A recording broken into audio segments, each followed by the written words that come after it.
1964, Éric Tabarly remporte cette année-là la Transat en solitaire sur son Penduic 2. Course autour du monde en solitaire ou en équipage, avec ou sans escale, transatlantique, record. Aujourd'hui, des régates géantes déchirent tous les océans du globe.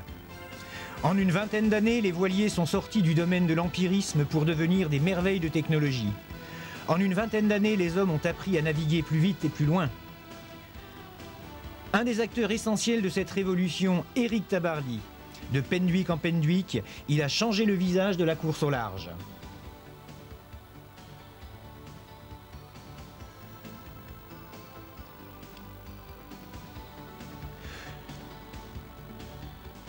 Tout commence en 1964. Il s'inscrit à la seconde édition de la course transatlantique anglaise en solitaire à bord d'un bateau qu'il appelle tout naturellement Penduic 2. Conçu et construit au chantier Costantini de la Trinité-sur-Mer, c'est déjà une véritable innovation. Il est entièrement en contreplaqué. Il n'a besoin que d'une faible surface de voilure, c'est idéal pour un solitaire, mais profondément à contre-courant des idées de l'époque. Bien peu miseront au départ sur Tabarly. 1964 vit également la création des classes de mer, dont chacun sait qu'elles auront, par leur existence, favorisé la rencontre de la jeunesse avec le monde de la mer et de la navigation de plaisance. De nombreux enfants ont rêvé d'imiter Éric Tabarly. C'est aussi l'époque de la généralisation des écoles et des clubs de voile. L'engouement pour la voile sportive a nécessité la formation d'enseignants de voile. Et c'est en 1965 que la création de l'École nationale de voile a tout naturellement permis leur formation technique et pédagogique. 1964 aura également constitué en France une date de référence pour le développement de la plaisance et plus largement du tourisme nautique. C'est le considérable essor de la voile plaisir avec un marché du nautisme en constante progression. Les ports de plaisance et les mouillages se multiplient sur tous les plans d'eau de Bretagne. Le yachting à voile a littéralement explosé, que ce soit pour la promenade dominicale ou la grande aventure qui a entraîné des familles entières dans de véritables tours du monde, devenant ainsi des nomades marins. Les chantiers de construction traditionnels, dont les techniques basées sur l'expérience et la qualité de ces charpentiers, ont été vite débordés par les commandes.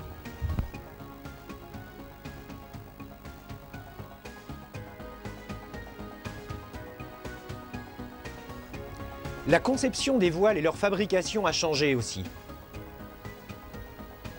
Il ne s'agit plus de couper et de coudre à la main, mais d'utiliser l'ordinateur pour leur définition, le laser pour la découpe et des machines industrielles pour la couture.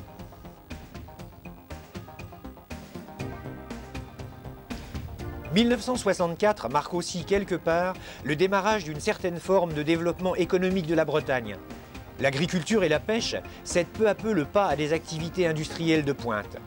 Le secteur tertiaire, souvent lié au tourisme et à ses activités annexes, croît dans des proportions non négligeables. Des innovations technologiques, souvent avant-gardistes, voient le jour sur cette bonne vieille terre de tradition. Les ateliers se multiplient, l'électronique, l'électromécanique, l'informatique, la robotique, la mécanique de précision investissent la région.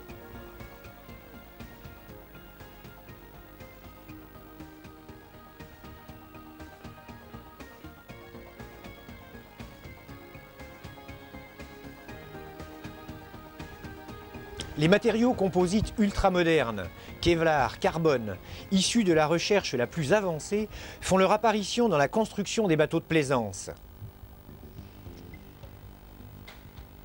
Mais cette escalade au progrès et au modernisme ne doit pas faire oublier l'immense patrimoine sportif et nautique qui est à l'origine de cet essor économique. Penduic 2, qui veille encore en 1994 à l'entrée de l'École nationale de voile, est le témoin le plus prestigieux de cet essor.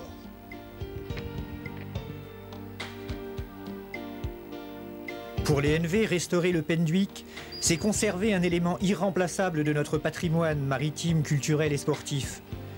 C'est garder le témoignage d'une réalisation qui a incarné en 1964 la modernité et qui conserve encore aujourd'hui une grande actualité. L'objectif est à la fois simple et ambitieux. Il faut préserver la mémoire d'un exploit sportif, faire ressurgir cet élément de notre patrimoine, Célébrer l'événement de 1964 et son rôle fondateur dans le formidable développement de la plaisance et du nautisme dans notre pays. Le personnel de l'École nationale de voile est attaché à cette figure emblématique. Penduic II illustre le cheminement de l'ENV et sa contribution au développement de la plaisance et à la formation des hommes qui ont marqué de leur empreinte la voile française.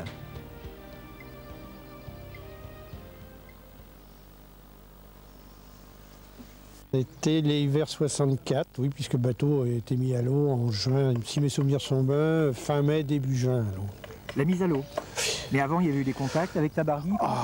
Ça a duré plusieurs mois, et puis Éric Tabarly est un ami d'enfance, on se connaît depuis des années et des années, donc je lui avais prêté mon bateau pour s'entraîner, et ensuite, comme il l'a dit dans ses différents livres, il a trouvé le bateau trop petit, et c'est là où on a fait une étude de Penduic II, qui est un bateau qui fait 13,60 m, au mieux le premier ne faisait que 9,50 m. Et comment un architecte la vit finalement, la rénovation d'un monument historique, on peut le dire?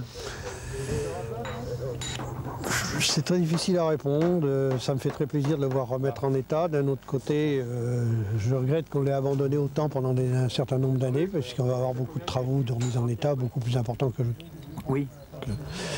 Bon, enfin, ça fait très plaisir de revoir vivre ce bateau qui a quand même gagné cette transat. Et vous n'êtes pas trop inquiet sur le plan technique là, c'est... Absolument aucune inquiétude. Alors aucune inquiétude, j'ai encore une partie des plans, pas tous, mais j'ai encore une partie des plans. Et puis pour moi, il y a quand même eu plusieurs bateaux construits comme ça. C'est une question de me remettre dans le bain, si on peut dire. Bien sûr. Là, c'est l'ossature, le squelette. Le squelette est en bon état? Le squelette est en parfait état, les boulons de quille sont en parfait état, la quille centrale est en bon état. Mais par contre, les bordées extérieures qui ont mijoté dans l'eau et stagné dans l'eau pendant des années, c'est à revoir. Mais enfin, la structure principale est bonne, il n'y a aucun problème. Je peux mettre... Non, parce qu'on va faire une chose, vous allez mettre les sangles. On va lever légèrement avec le paladier comme du matériel. On va bien voir quel élan qu'ils vont donner et puis on va voir comment ça se présente, voir si ça sert ou pas. Ces sangles-là, il faut un... Ça va faire ton avis, ça va? C'est court dans vos sangles. On peut rabouter, hein, on a d'autres. J'ai pris d'autres avec, on va faire plus long.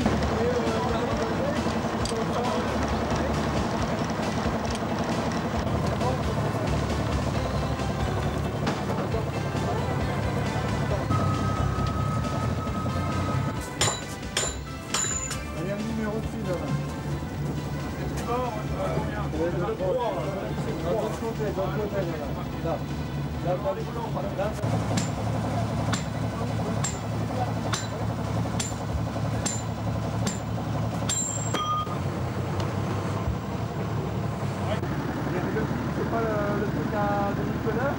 Bon, ça se débranche, ça. Et tourne automatiquement, je dis. Ah, je suis au maximum.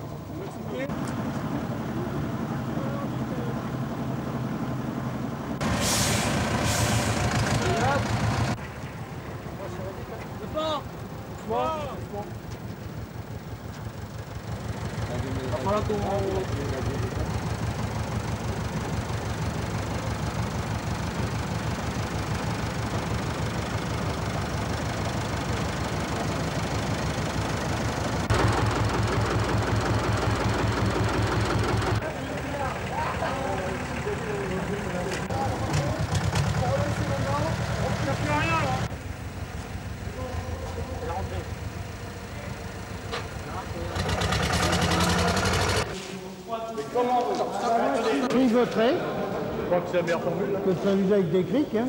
Et plutôt que les crics, on le recule. Moi, je le reculerai et puis je le pivoterai. Et on le pivote.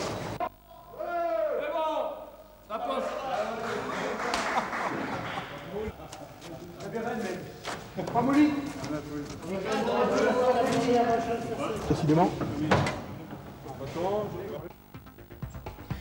La recherche technologique des industries nautiques s'exprime encore pleinement de nos jours et on verra longtemps des marins talentueux sillonner toutes les mers du monde aux commandes de leurs drôles de machines.